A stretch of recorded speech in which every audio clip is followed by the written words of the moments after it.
The tale commences with the focal character, the faithful hound of the esteemed Baskerville family, Vikier van Baskerville, meeting a grim fate, his head positioned upon the guillotine. Unjustly accused of consorting with the demon clan, Vikier faces his demise with a heavy heart, yet not without resolve. As the blade descends, he solemnly vows to forsake his existence as a mere hound if granted another chance at life.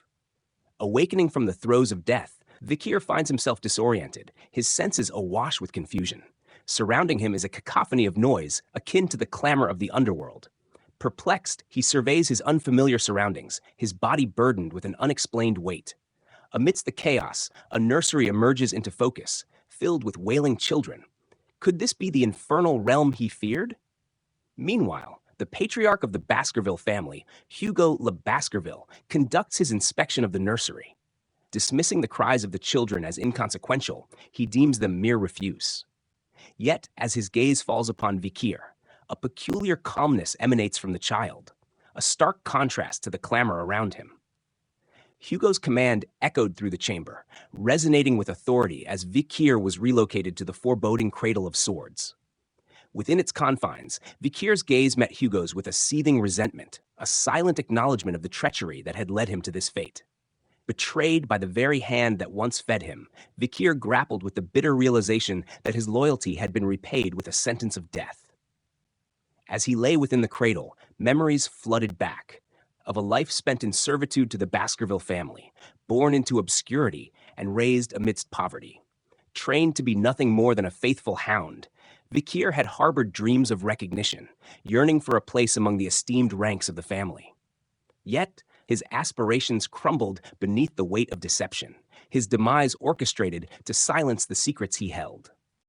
Determined to rewrite the narrative of his existence, Vikier saw the Cradle of Swords as a crucible of transformation, a chance to forge himself anew. For within the Baskerville lineage, passage through the maze of blades was the crucible of every child's potential. To emerge unscathed was to earn the right to be tested by the Styx River, its legendary waters imbuing the chosen few with unparalleled strength. With each laceration, Vikier pressed forward, his resolve unyielding amidst the echoes of his past. Cast aside by kin, denied the recognition he craved, he vowed to seize this opportunity with an iron grip. And so, with each step, he forged ahead, driven by the singular purpose of claiming the river's blessing for himself. As he navigated the treacherous labyrinth, memories of rejection mingled with the sting of his wounds, fueling his determination to succeed where he once faltered. And when at last he plunged into the Styx River's depths, agony coursed through his veins, a testament to the price of his ambition. Yet, even as his attendants clamored for his retreat, Vikier clung to consciousness, unwilling to relinquish his hold on destiny's thread. Meanwhile, Hugo's eyes gleamed with anticipation as he turned to the Baskerville family's head butler, John Barrymore, seeking an update on Vikir's ordeal in the Styx River. Barrymore dutifully reported that approximately 7 minutes had elapsed since Vikir's immersion. With a smirk playing upon his lips, Hugo mused aloud, jesting about the possibility of Vikir succumbing to the river's depths. As tension mounted among the attendants, their worried gazes beseeching Hugo for intervention, the patriarch's amusement persisted. Calling out to Vikir in a futile attempt to coax him from the water's embrace, Hugo's words fell upon deaf ears. Vikir, consumed by the allure of the Styx River's essence, remained steadfast in his determination to seize the opportunity it presented. Yet, as the water threatened to overwhelm him, Vikir's resolve was tested to its limits. Refusing to yield, he gritted his teeth against the encroaching peril, each moment a battle against the tide of oblivion. Just as it seemed he might succumb to the depths, Hugo intervened, a smirk of triumph gracing his features as he hauled Vikir from the water's grasp. Observing Vikir's unexpected possession of teeth, Hugo's curiosity piqued, prompting him to inquire further. Learning the identity of the audacious newborn, Vikier van Baskerville, Hugo's smirk widened into a sardonic grin, deeming the infant's actions as indicative of avarice. Unbeknownst to Hugo, Vikier, though weakened, harbored his own designs, plotting in the shadows to avenge the injustices inflicted upon him. Born of illicit union to the noble Hugo Le Baskerville, Vikir's infancy bore witness to a precocious intellect that surpassed his tender years. Determined to rewrite the course of his fate, Vikir's mind churned with schemes of retribution, envisioning a future where the Baskerville legacy crumbled at his hands. Yet, within the esteemed confines of the Baskerville lineage, Vikir found himself relegated to the shadows, dismissed as unremarkable due to his lack of direct descent from the family's illustrious bloodline. Undeterred by this perceived inadequacy, Vikir embarked on a journey of self-discovery, delving into realms of intrigue and danger, assassination, espionage, and conquest, becoming the crucible in which his talents flourished. As the sands of time marched forward, Vikir honed his skills, each mission a testament to his prowess.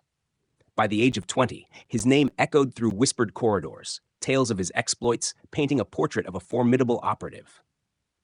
Yet, despite his achievements, the specter of lineage loomed large, casting a shadow of doubt upon his accomplishments. At the dawn of his 30th year, the gates to the demonic realm yawned open, heralding an onslaught of terror as the demon clans descended upon the realm. Stepping forth as a stalwart defender, Vikir's blade sang with the fury of righteousness, his valor unmatched as he waged war against the encroaching darkness. For 5 long years, he battled amidst the chaos, a beacon of hope amidst the turmoil. When the fires of conflict finally subsided, it was humanity that emerged triumphant, and Vikir stood among the revered champions of his people. Yet, instead of accolades, he was met with scorn and baseless accusations, his heroism tarnished by the venom of deceit. And so, it was upon the cold steel of the guillotine's blade that Vikir met his end, betrayed by the very kingdom he had sworn to protect. Awakening in the confines of the nursery, Vikir's gaze swept the room, the realization of his survival washing over him like a tidal wave of relief and triumph. The Styx River's essence coursed through his veins, a testament to his resilience and determination. With this newfound boon, Vikir knew that the path ahead would be fraught with challenges, but he stood ready to face them head-on, armed with the strength of his convictions and the resolve of a warrior reborn. Suddenly, the door creaked open, and a maid quietly slipped into the room, her eyes widening in surprise at the sight before her. She couldn't help but murmur to herself, questioning why Madame would request such an unusual item to be placed on young Master Vikir's bed. Vikir himself was taken aback by the maid's reference to Madame, as he had never anticipated any kindness from the Baskerville family, considering his status as a bastard. After leaving a box on Vikir's bed, the maid departed. Upon opening the box, Vikir was met with a horrifying sight. 2 bloody mambas slithered out. Fear gripped him as he contemplated whether Madame had sent them as assassins. Aware of the limited number of people referred to as Madame in the Baskerville family, Vikir suspected that someone was trying to eliminate competition. As the mambas hissed menacingly, Vikir realized the danger they posed to the infants in the nursery. Despite the peril, he bravely seized both vipers with his bare hands. Fueled by resentment, Vikir resolved to dismantle the entire Baskerville family with his own efforts. The following day, the Baskerville household was astounded to discover the child sleeping peacefully beside the lifeless vipers. All the nannies who had been on duty that night suffered gruesome executions, yet the mystery surrounding the appearance of the vipers persisted. Only young Vikir knew the truth, harboring it within him as a silent witness to the family's secrets. 8 years had passed, and Vikir found himself once again in the classroom, attentively listening to his teacher's lecture on the intricacies of swordsmanship. As the teacher elucidated the different levels of mastery, Vikir absorbed the knowledge with keen interest. Beginning with the sword beginner, who had yet to harness mana in their blade, the teacher progressed to the sword expert, capable of infusing a hint of mana into their strikes. Moving on, the class learned about the sword graduator, where the blade emitted a liquid-like aura of mana, and finally, the pinnacle of skill, the sword master, able to mold mana into solid form with fluidity and precision. The mention of Sir Hugo, renowned as the mightiest among the Baskervilles and a true sword master, elicited gasps of surprise from the assembled students. Amidst the collective astonishment, Vikir's mind wandered, his thoughts dwelling on his past prowess and the desire to reclaim it, especially after his regression before the coming-of-age ceremony. Observing Vikir's introspective demeanor, the teacher held him in high regard, recognizing his exceptional attributes. Having witnessed Vikir's remarkable feat of enduring 7 minutes submerged in the Styx River, the teacher harbored a belief in Vikir's latent talent, surpassing that of his peers. Anticipating the patriarch's pride in Vikir's progress, the teacher envisioned a promising future for the young student. Lost in contemplation of how many years it would take to confront Hugo, Vikir remained oblivious to the sinister glares cast by the triplets as the class concluded. Unbeknownst to him, they harbored ill intentions towards him. Swiftly, they cornered Vikir, pushing him and subjecting him to cruel mockery, labeling him a garbage van, and dredging up rumors of his extraordinary feats as a mere infant, tales of diving into the Styx River and throttling 2 vipers. Vikir recognized the triplets as the perpetrators of past violence against him during his ordeal of defamation. Known collectively as Hugo Le Baskerville's Trident, their names, Highborough, Middleborough, and Lowborough, belied their tender age of 9. Undeterred by Vikir's silence, they persisted in their verbal assault, dismissing his protestations as lies and openly expressing their disdain for him. Seething with indignation, Vikir foresaw the trouble they would undoubtedly cause in the years to come and contemplated the necessity of asserting his dominance now. Confronting the triplets head-on, he found himself confronted by a blade brandished by one of them, who taunted him with a rumor: the purported invincibility conferred by prolonged immersion in the Styx River.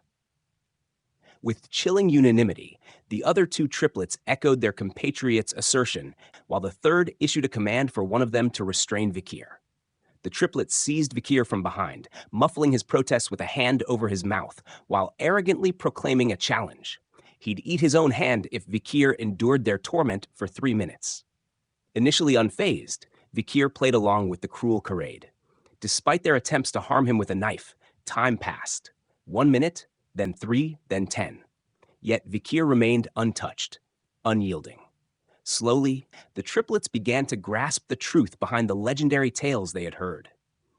Growing weary of their futile game, they released Vikir, but as the grip loosened, noticed blood on the triplet's hand and realized a finger was missing. To their horror, Vikir spat out the severed digit, a twisted reminder of the triplets' foolish boast.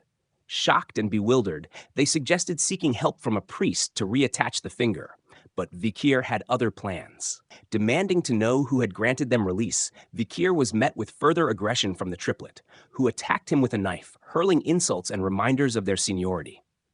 Unflinching, Vikir allowed the blade to strike, yet it failed to pierce his skin, defying their expectations.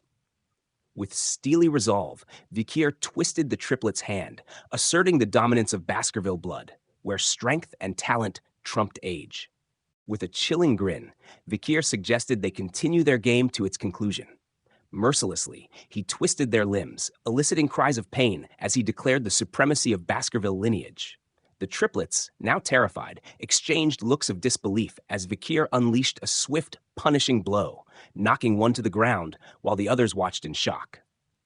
In a fit of rage, the third triplet launched an attack, only to be swiftly rebuffed as Vikir delivered a decisive kick to their face, sending them crashing down. Silence engulfed the room as the triplets lay battered and defeated, while Vikir stood tall, a cold and unyielding figure. With a final decree, he informed them they would receive treatment, but would not be allowed to leave, forced to confront the consequences of their actions within the confines of their own bodies. However, he decided to show a measure of mercy, offering the triplets a chance for one of them to leave. Startled yet relieved by this unexpected reprieve, they eagerly inquired about the criteria for selection. With a calculated gesture, Vikir tossed a knife before them, leaving the decision of who would depart to their own judgment. As he turned to leave, Vikir couldn't resist a parting taunt, urging them to decide quickly, lest time run out. At least one of them should survive, after all. The triplets exchanged wary glances, realizing that their survival depended on their own cunning. With survival instinct kicking in, they engaged in a desperate struggle, each vying to gain control of the knife and secure their freedom. The echoes of their strife reverberated through the room, a testament to Vikir's success in sowing discord among the Baskerville trio. Meanwhile, in the sanctum of the Patriarch's office, John Barrymore, the esteemed head butler, delivered troubling news to Patriarch Hugo Le Baskerville. Reports had surfaced of turmoil in the ruby mines, claimed as territory by the Morg clan. Patriarch Hugo remained resolute, assuring John that they would address the issue in due course. However, John hesitated as he broached the subject of recent unrest at the juvenile fortress. Detailing the injuries sustained by the young masters in the altercation, John relayed the extent of the physical and psychological damage inflicted. Patriarch Hugo, taken aback by the severity of the incident, expressed concern for the fractured relationships among the young masters. Upon learning of Vikir's involvement, Hugo summoned him to his chambers. As Vikir entered, a smile gracing his lips, Patriarch Hugo noted his growth since their last encounter. However, their conversation soon turned to the incident with the triplets. While Vikir maintained that they had received proper medical care, Hugo emphasized the deeper wounds inflicted on their familial bond. Questioning Vikir's actions, Hugo probed whether he recognized the moral implications of his deeds. In response, Vikir posed a counter-question, seeking clarification on what exactly he had done wrong. Patriarch Hugo didn't mince words, pointing out the havoc Vikir had wreaked upon his brothers. Unfazed, Vikir met Hugo's gaze with unwavering confidence, asserting that strength dictated rightness, a sentiment echoed in the crimson intensity of his eyes. However, Hugo disclosed a surprising twist. Vikir's brothers had extended forgiveness, yet Vikir remained devoid of remorse. Perplexed by this revelation, Vikir queried incredulously, "They forgave me?" His mind flashed back to a poignant memory predating his regression, involving a visit from a nun, the youngest daughter of a family ruined by the Baskerville clan. Despite their ancestral wrongdoing, she had offered Hugo forgiveness, an act Vikir now mirrored in his recollection. Parroting Hugo's own words to the nun, Vikir expounded on the concept of forgiveness as a crutch for the weak, unable to exact vengeance due to their own frailty. Hugo, nodding in agreement, affirmed Vikir's discourse on strength. Turning to his trusted head butler Barrymore, Hugo bestowed upon Vikir the privilege of selecting any snack from the storage, a gesture of appreciation for his son's prowess. Gratefully, Vikir opted for chocolates, his indulgence of choice.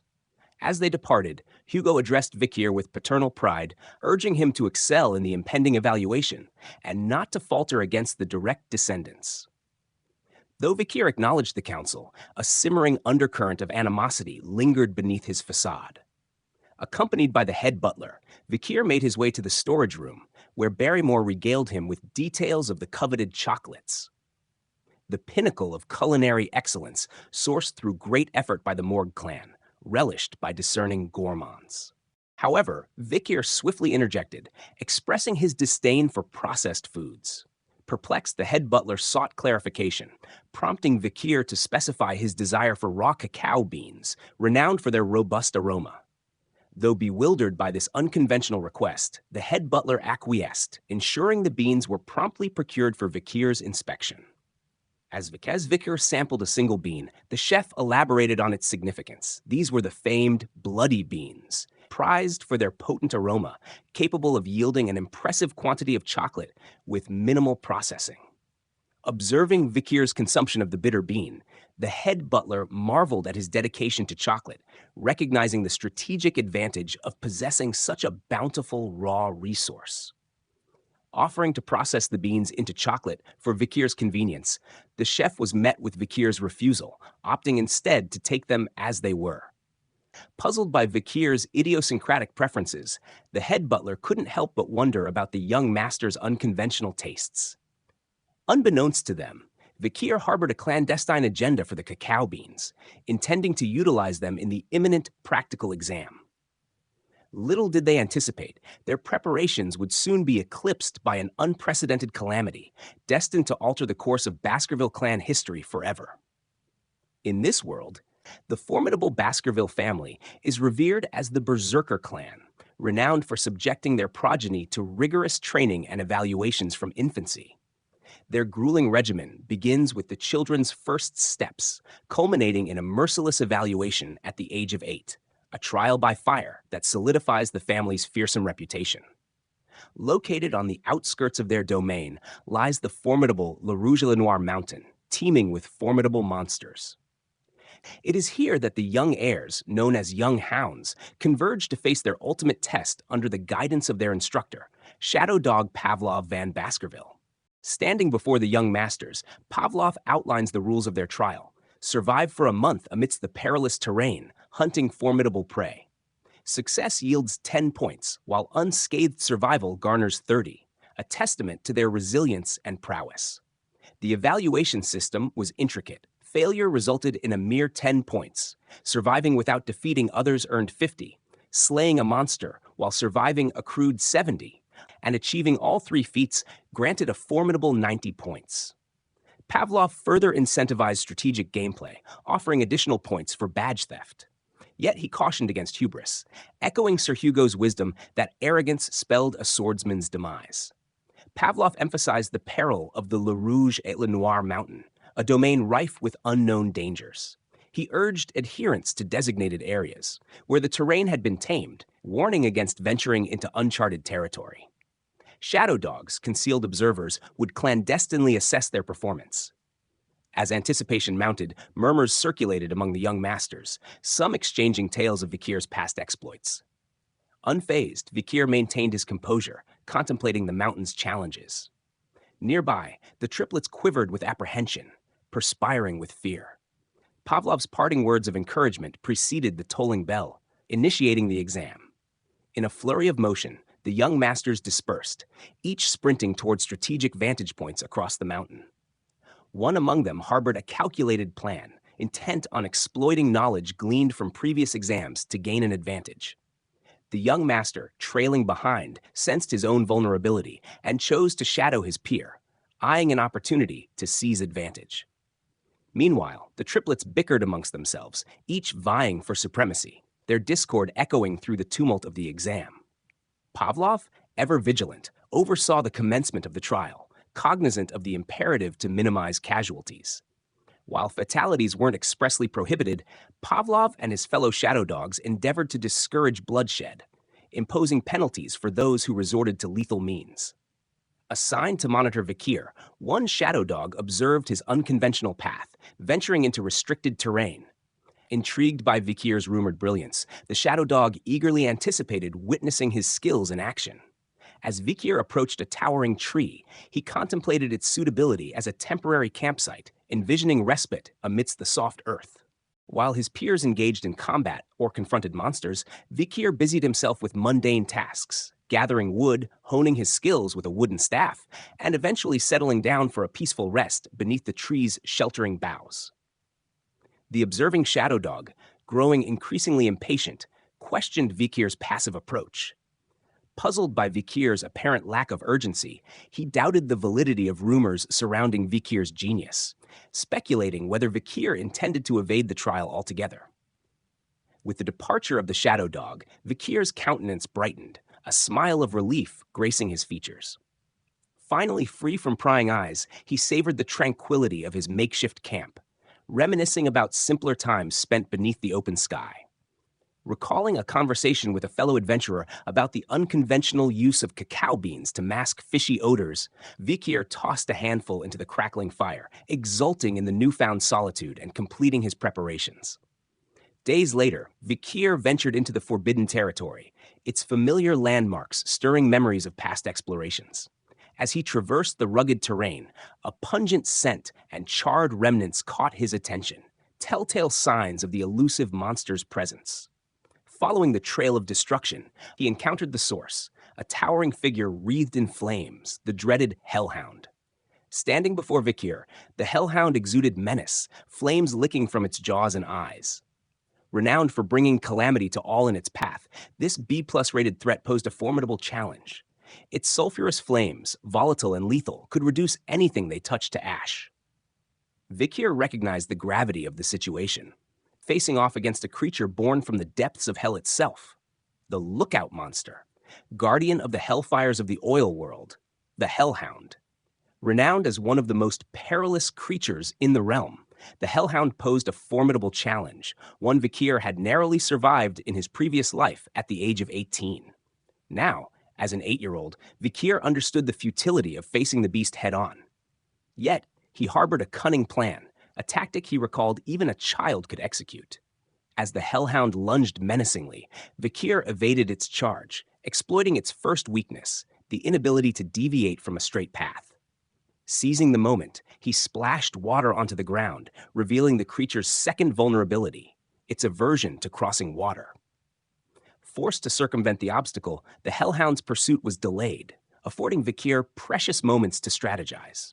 Aware that even a shallow pool could hinder the beast's advance, Vikir exploited the common weakness of canine monsters, their tendency to open their mouths while running.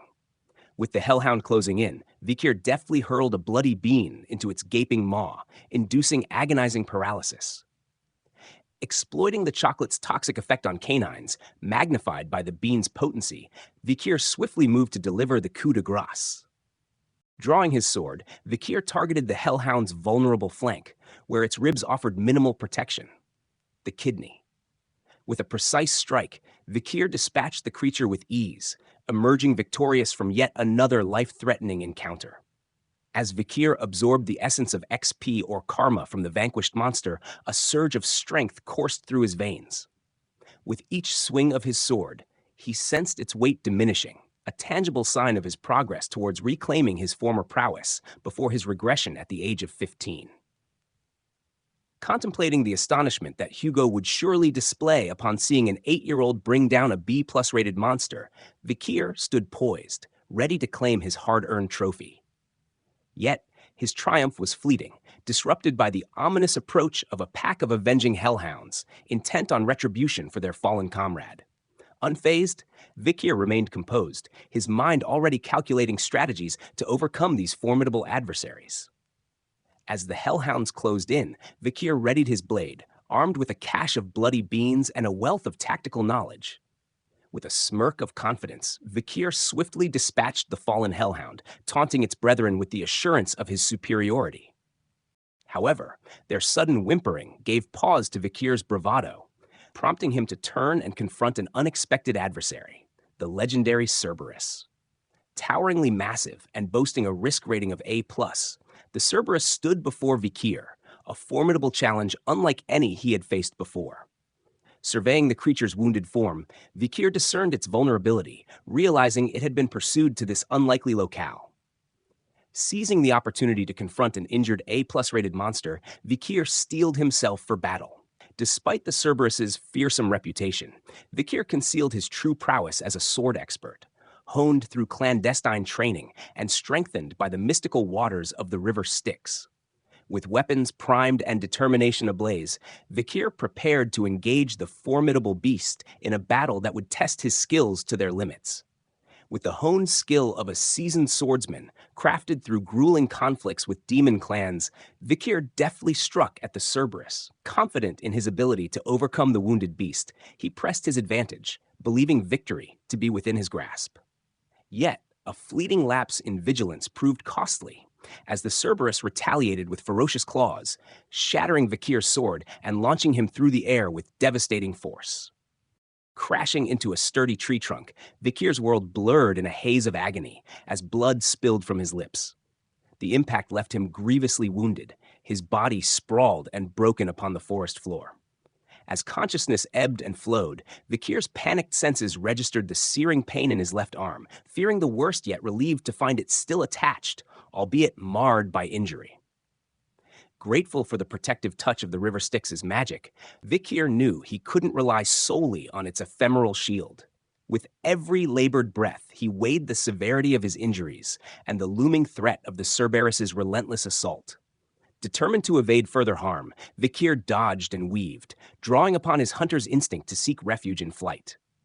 As his pounding footsteps echoed through the undergrowth, Vikir's gaze fixated on a distant glimmer of hope, an iron fence beckoning just beyond reach. With renewed resolve, he sprinted towards the barrier, each step fueled by the primal urge for survival. With a surge of relief, he breached the confines of the restricted zone, yet the specter of danger loomed large. Pressing onward towards his prepared sanctuary, Vikir's mind raced with tactics born of desperation. Spotting a pit he had strategically readied, he vaulted over the yawning maw of the Cerberus's jaws, sending the beast crashing into the waiting trap below. A sinister smile graced Vikir's lips as he beheld his cunning plan unfold, the poisoned wooden spears exacting their toll upon the formidable adversary. Despite his triumph, Vikir remained keenly aware of the peril that lurked in the shadows. Vikir poised himself with a meticulously crafted wooden spear, hurling it towards the towering figure of the Cerberus. The projectile found its mark, embedding itself in the hellhound's flank. Yet, to Vikir's dismay, the creature remained undeterred, its fiery gaze fixed upon him, poised for retaliation. As the Cerberus advanced, each heavy footfall reverberating through the air, Vikir maintained a steady count. 1, 2, 3, 4, 5, 6, 7. With the seventh step, the beast faltered, collapsing before him in a motionless heap. Relief washed over Vikir as he realized the efficacy of his weapon, a spear infused with the venom of the deadly bloody mamba snake. Known to halt its victim's steps after 7 paces, Vikir had safeguarded this potent tool since his youth, foreseeing its utility in dire circumstances.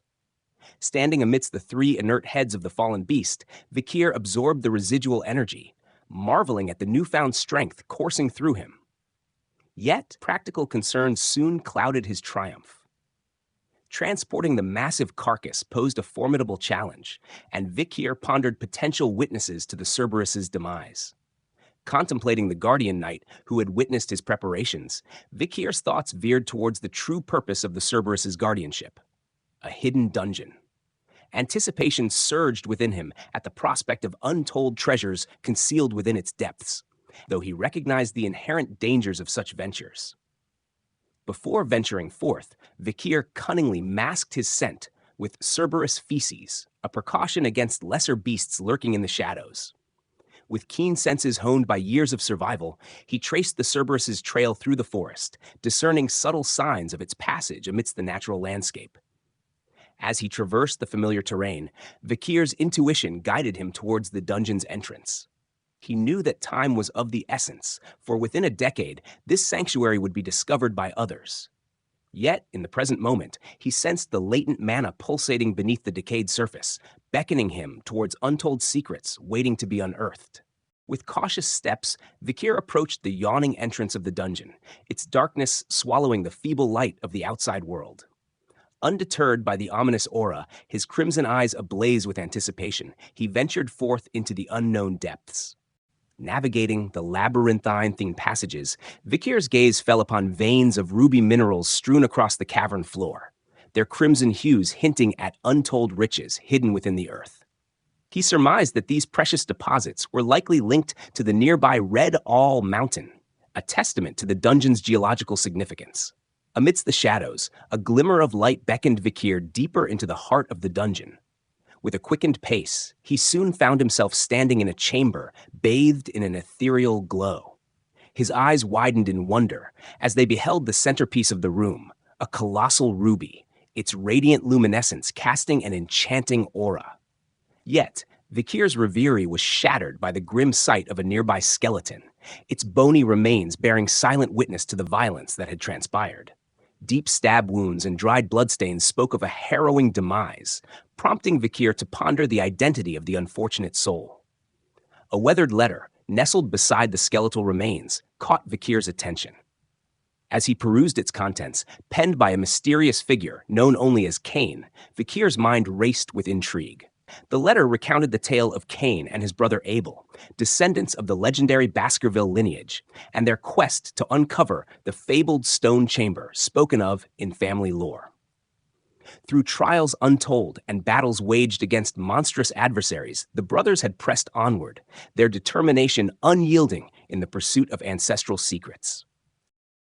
Yet, even as Vikir pondered the enigmatic inscription, his thoughts were drawn back to the harrowing tale of Cain and Abel, their lives entwined in a tragic quest for untold riches. 3 years ensnared within the dungeon's grasp spoke volumes of the brothers' relentless pursuit, their unwavering determination, a testament to the allure of the treasure that lay hidden within its depths. As Vikir's gaze fell once more upon the radiant ruby, he couldn't help but wonder at the price paid for its acquisition. What manner of treasure could warrant such a profound sacrifice?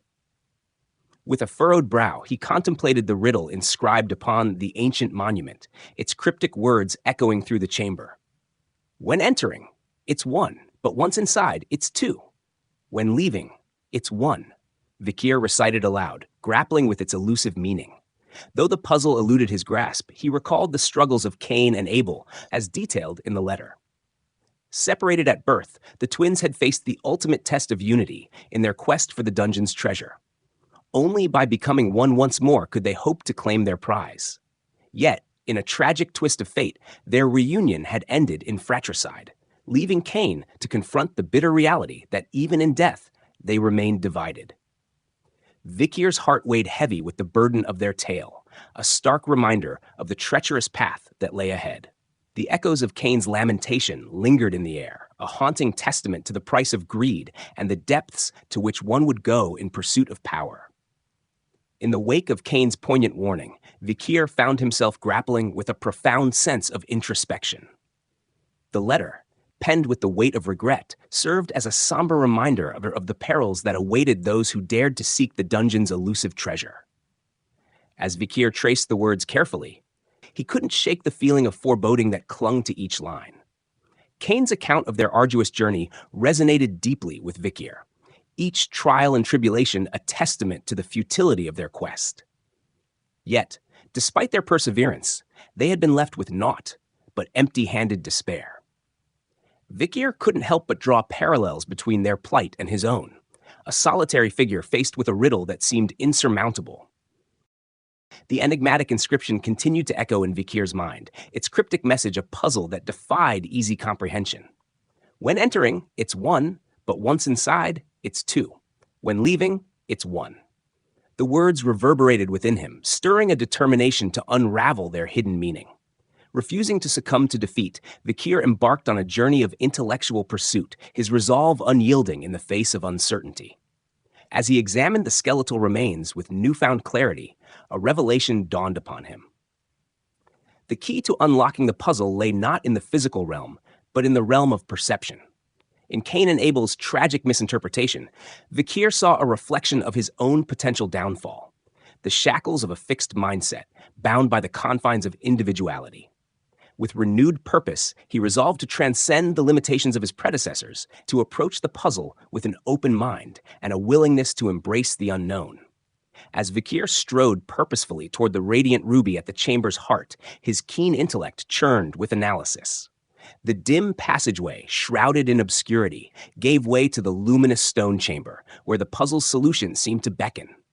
He pondered the riddle anew, its cryptic words echoing in his mind like a haunting refrain. I am 1 when entering through the dark passageway, but as soon as the ruby's light casts a shadow on me, I become 2. And when darkness re-enters is when the stone chamber's final stage will open. With a resolute resolve, Vikir shattered the ruby, the echoes of his action reverberating through the chamber. In that moment of destruction, enlightenment dawned, and Vikir proclaimed the answer: shadow.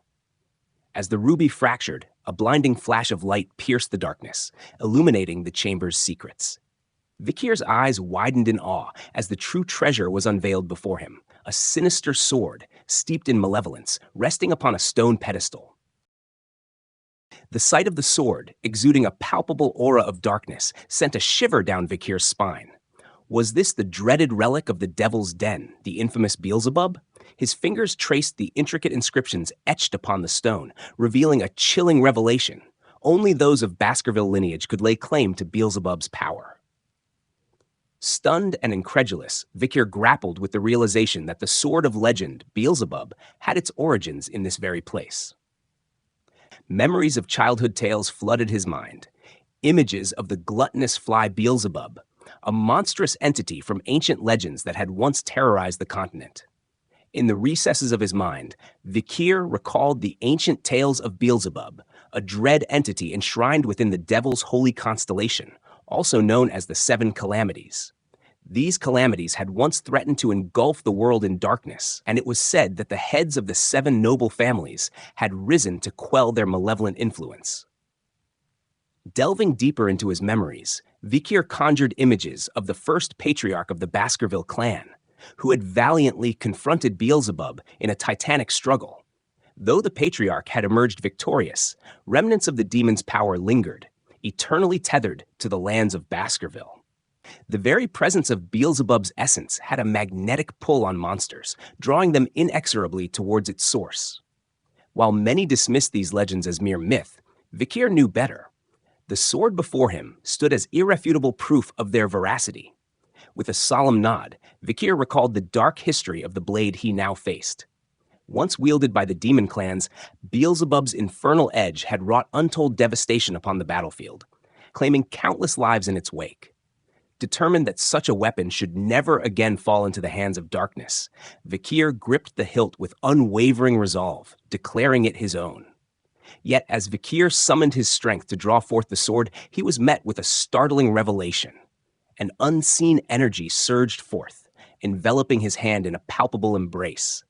With a gasp of astonishment, Vikir found the blade melding seamlessly with his being, its essence merging with his own in a symbiotic bond. As the fusion took hold, Vikir's senses were overwhelmed by the surge of power coursing through him. Beelzebub, now an extension of his very being, pulsed with an ethereal glow, its presence a testament to the indomitable spirit of the Baskerville lineage.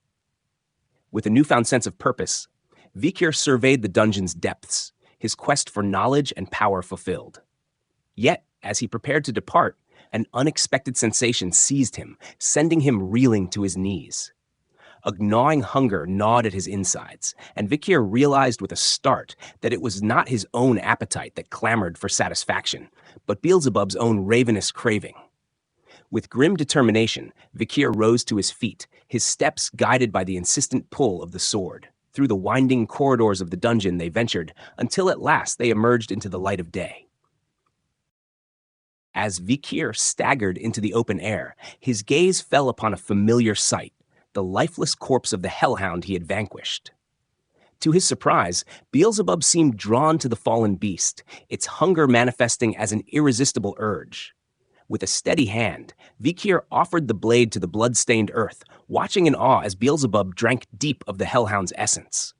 As the sword's voracious appetite was sated, Vikir felt a sense of fulfillment wash over him, knowing that together they would forge a path to unparalleled strength and glory. Vikir couldn't shake the nagging thought that Beelzebub's insatiable hunger might be responsible for the desolation that surrounded them. The trees withered, the soil cracked and dry under the weight of its ravenous appetite. As he gazed down at the sword, a sense of responsibility settled upon him like a heavy cloak. Beelzebub, with its unpredictable nature, was now his charge, and he felt a surge of frustration at the sword's relentless craving. The sword emitted a satisfied hum as it finished its meal, its hunger temporarily appeased. Seizing the moment, Vikir studied its abilities with a keen eye. His gaze fell upon the slots adorning the sword, each one a potential gateway to untold power. Beelzebub's inherent ability, Glutton of Flies, intrigued him. It was said to absorb the skills of its opponents, rendering them obsolete in the face of its formidable prowess. Yet, this power came with a grave risk. Countless had fallen victim to Beelzebub's insatiable appetite, their abilities consumed without mercy. With caution, Vikir inspected the first slot on Beelzebub, which was now endowed with the Hemorrhage Hellhound skill, rated B+. This ability promised to release a relentless flow of blood from its target, even from the smallest wound. An idea struck Vikir, and he quickly set it into motion. He approached the lifeless Cerberus, and Beelzebub eagerly began its grisly task. However, Vikir's sense of responsibility kicked in. He knew he couldn't let Beelzebub consume the entire creature, as it would arouse suspicion during any future investigation.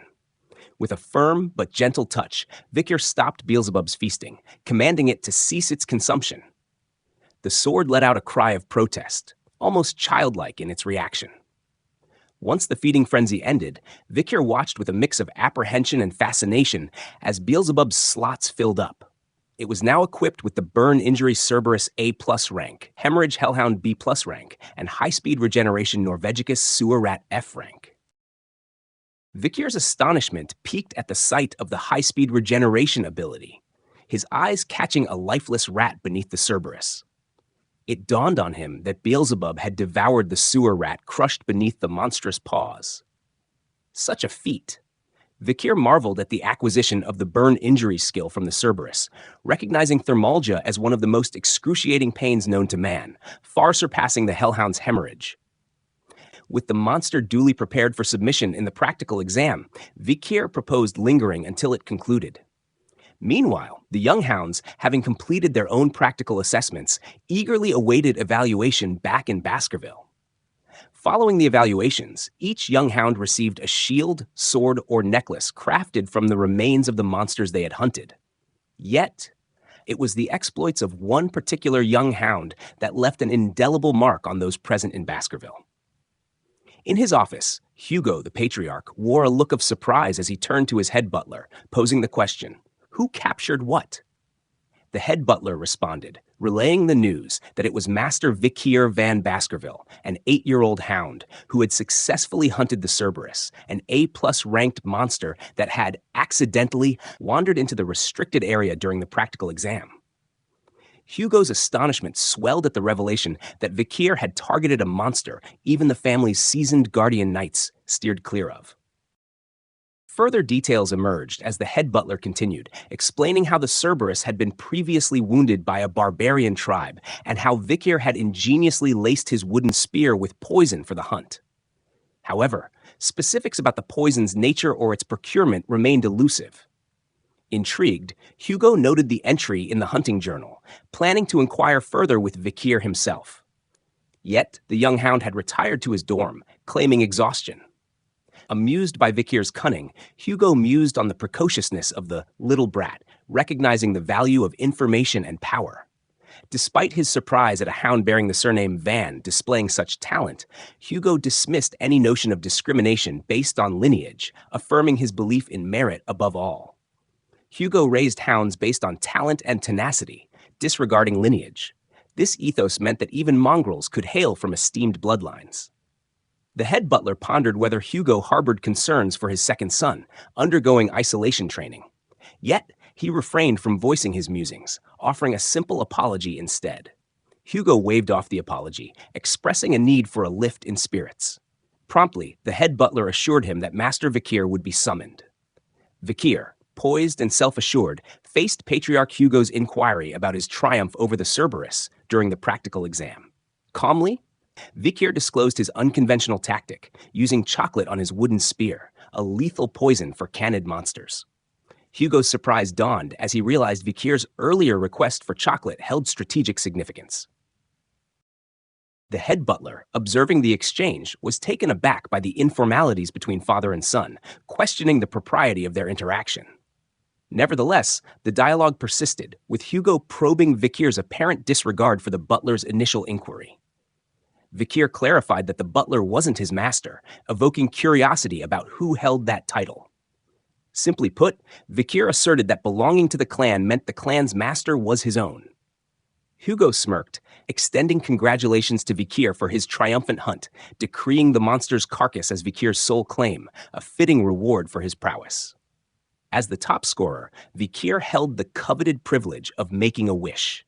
His eyes sparkled with anticipation as he seized the opportunity, his desire crystal clear. With unwavering resolve, he voiced his wish to gain access to the legendary 10,000 Epistle Library. Nestled deep within the Baskerville clan's domain, this repository stood as one of the Empire's largest. Hugo's eyebrow arched in astonishment at the audacious request, reminding Vikir of the strict access reserved solely for the Patriarch, the second in command, and their direct descendants.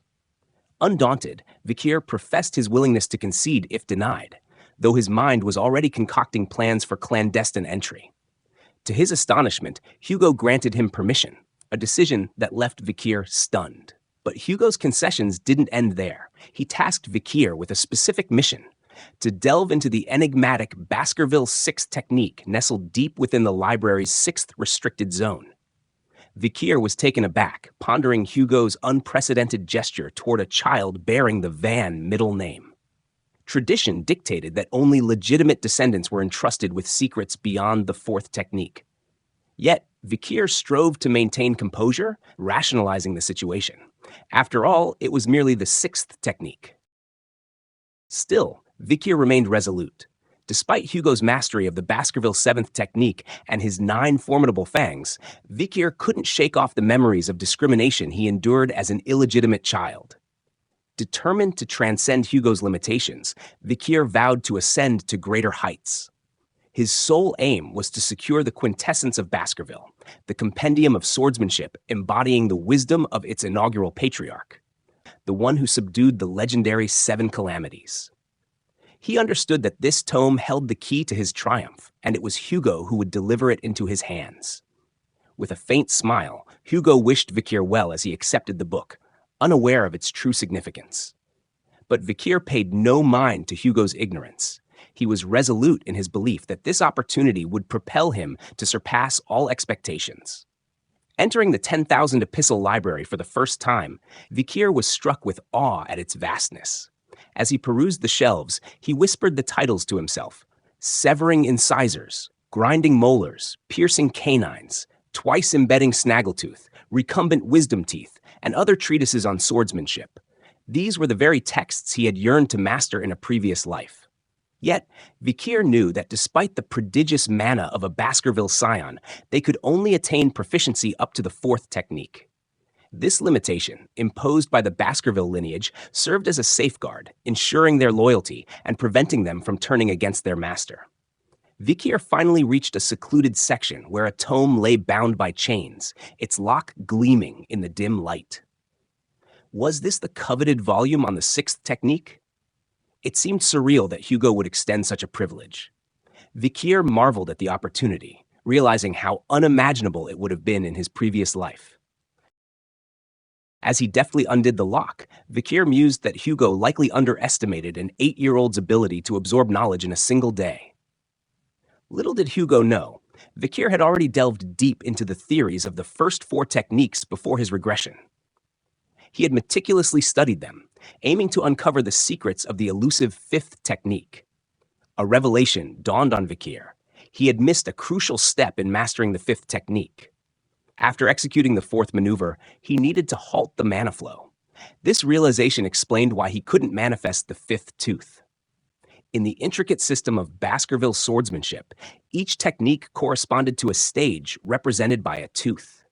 Drawing these teeth unleashed a crimson energy unique to their lineage. Despite the allure of the 6th technique's tome, Vikir's focus shifted. He sought not just another technique, but a higher stage than his current attainment. With determination, he departed from the swordsmanship section, leaving the guards bewildered in his wake. The guards were incredulous, questioning Vikir if he had truly finished reading all the books already. They offered to fetch more volumes, mentioning the extensive collection of swordsmanship texts tucked deep within the library. However, Vikir politely declined, assuring them that he had accomplished his purpose. The guards, astounded by his swift completion, suggested he prolong his stay to explore further. Vikir thanked them, but mentioned he had contemplated perusing additional works before departing. As Vikir walked away, the guards exchanged whispers, noting the section he headed towards was brimming with miscellaneous titles. One guard remarked that were he in Vikir's shoes, he would delve into the swordsmanship textbooks hidden in the depths of the library, speculating whether Vikir's youth led him to overlook their value. Overhearing their conversation, Vikir remained silent, allowing them to ponder, as he knew within the dusty shelves lay a concealed gem. Scanning the library, Vikir's eyes suddenly alighted upon a book titled A Lurking Ambush. He grasped it eagerly, recognizing it as the elusive treasure he sought. Though the book appeared worthless with its tattered pages, Vikir understood its true significance. Memories flooded back from his time with the Hound Squad before his regression. They had stumbled upon a lone, torn page from a swordsmanship tome, bearing Baskerville's distinctive script. Driven by obsession, Hugo scoured the vast expanse of the library until he unearthed its match within A Lurking Ambush. Within its worn pages lay the ancestral writings of the Baskervilles, including the elusive 10th technique that had consumed Hugo's every waking thought. His fixation drove him to dispatch hounds to the 7 noble houses, demanding the remaining 6 pages at any cost, even resorting to warfare against those who dared resist. Through the sacrifice of many loyal hounds, Hugo finally obtained the missing fragments. Yet his triumph was hollow, rewarded only with a terse acknowledgement of good job. The pursuit had exacted a toll, littering the ground beneath him with the corpses of his faithful companions, their blood staining his hands. Vikir felt really angry when he remembered the bad things that happened before. He promised himself he wouldn't do the same mistakes again. He thought about why he couldn't get better at sword fighting. He realized it was because he didn't have all the pages of the original book. Those missing pages were really important. Without them, the book he had was useless. As Vikir read more of the book, he understood that although it seemed confusing at first, if he had all the pages, it would be an amazing book. Before, Vikir had been really good at sword fighting, but then he forgot everything. Now, he promised himself he'd become even better than before. Vikir spent a lot of time reading the book. When he finished, he was surprised it was already morning. He felt proud because he remembered everything he read. When he looked around, he saw the Guardian Knights were gone. Vikir knew he couldn't use all his powers with his young body, but he believed he could reach a level he couldn't before. Vikir entered a realm of intense focus and unwavering determination, his gaze fixed upon the imposing statue before him. With each strike of his Baskerville sword technique, he unleashed a torrent of power, each blow resonating with purpose and resolve. Methodically, he executed the first technique, then seamlessly transitioned into the second, followed by the third and ultimately the fourth technique. As he battled, memories of his tumultuous past flooded his mind. He recalled the relentless struggle to attain the highest echelons of graduator aura in his previous life, thwarted only by the absence of a suitable sword technique. Born an illegitimate child, he endured the scorn of the direct bloodline, forever barred from mastering the elusive fifth technique. But now, Vikir was resolute in breaking free from the shackles of his history. Pouring his anger and frustration into each strike, Vikir refused to be constrained by his past. With Hugo's visage etched vividly in his mind, he unleashed his technique with surgical precision, cleaving through the statue with a single, decisive blow. Breath ragged, Vikir dared to wonder if he had finally unlocked the elusive fifth technique. With bated breath, he felt a surge of heat rising from his heart to his neck, overwhelming him with a wave of euphoria so potent it threatened to bring tears to his eyes. In that moment of triumph, however, realization struck him like lightning. He needed a sword to test his newfound mastery. And in a breathtaking display of Baskerville's legacy, the canine teeth of a young hound began to grow at a speed unheard of in its history, bared in readiness for its master's command. Vikir's pride radiated from him, his body still vibrating with the thrill of success at coaxing out the fifth tooth. The distance he had traversed, the speed with which he had done so, left him in awe of his own capabilities. His mana, a potent force supporting him, now stood at a level he had once only dreamed of, a testament to his dedication and resolve honed across lifetimes. Gazing at the liquid aura swirling within him, a tangible symbol of his ascension to the ranks of graduators, Vikir couldn't suppress the sense of wonder coursing through him. Graduators inhabited a realm beyond mere swordsmanship, and now he stood among them. What had taken him 3 decades to achieve in his previous life, he had accomplished at the tender age of 8. The transformation of his solid aura into fluid form, denser and more malleable, endowed him with newfound freedom in its usage. Confidence surged within him, buoyed by the assurance of his burgeoning skills and untapped potential. His focus now lay on mastering the elusive lurking ambush sword technique, envisioning its seamless blend of offense and defense as the epitome of versatility. Carefully setting the book aside, Vikir paused, allowing himself a moment of reflection on his journey thus far. From regression to resurgence, he had evolved into a force to be reckoned with, stronger and more adept than ever before. The prospect of challenging a mid-class graduator tantalized him, his newfound abilities promising victory should he choose to test them. Yet, amidst his burgeoning strength, Vikir remained vigilant, mindful of the need to conceal his true prowess from Hugo. Strategic restraint was essential, affording him the time and space to maneuver as needed, ensuring his advantage remained shrouded until the opportune moment arose. Vikir retrieved a magnifying lens and positioned it meticulously beside the book, allowing the sun's rays to converge upon its pages, igniting a small fire. With a smirk of satisfaction, Vikir remarked on the hindrance this would pose to Hugo and the hounds in accessing the elusive 10th technique, though he himself remained unaffected by such obstacles. Abruptly, the guards, previously unseen, materialized in the library, drawn by the scent of smoldering paper. Their arrival startled Vikir, prompting a swift shift in demeanor to one of contrition as he explained the accidental ignition caused by the misplaced magnifying glass. He offered to report the incident to the butlers, seeking to rectify the situation.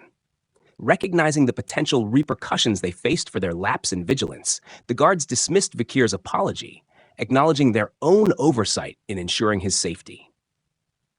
Relieved that the affected area contained only inconsequential volumes, they reassured Vikir while lamenting their current preoccupation with matters concerning the Morg clan's ruby mines. Seizing the opportunity, Vikir inquired about the guards' involvement with the Morg clan, suggesting their absence from the library indicated their focus on weightier affairs, rendering minor incidents such as this inconsequential in comparison.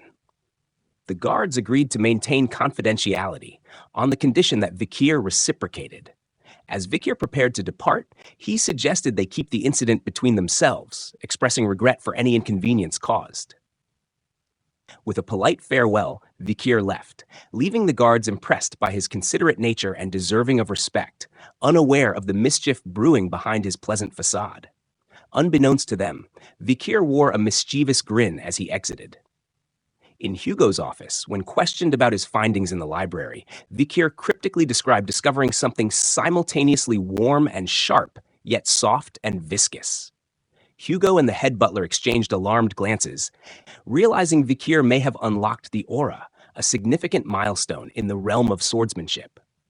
The attainment of aura marked an official entry into the world of the sword, a feat typically requiring relentless training until the age of 15, even for prodigies, to reach the status of a low-class sword expert. Hugo's initial excitement waned as he considered Vikir's tender age, doubting the possibility of him attaining such mastery.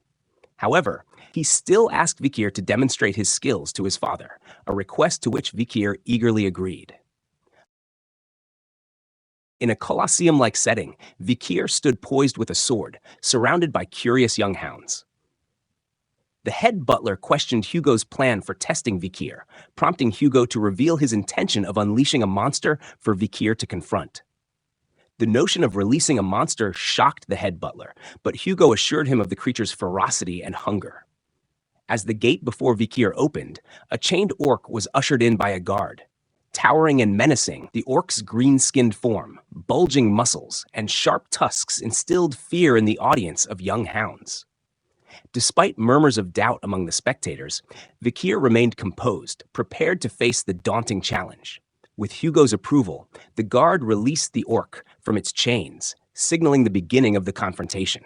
With a deafening roar, the orc charged at Vikir, but he remained composed, waiting for the opportune moment. As the beast drew near, Vikir's sword sliced through the air with incredible speed, severing the orc's arm in a single decisive strike. The sudden display of strength stunned both the audience and the orc itself.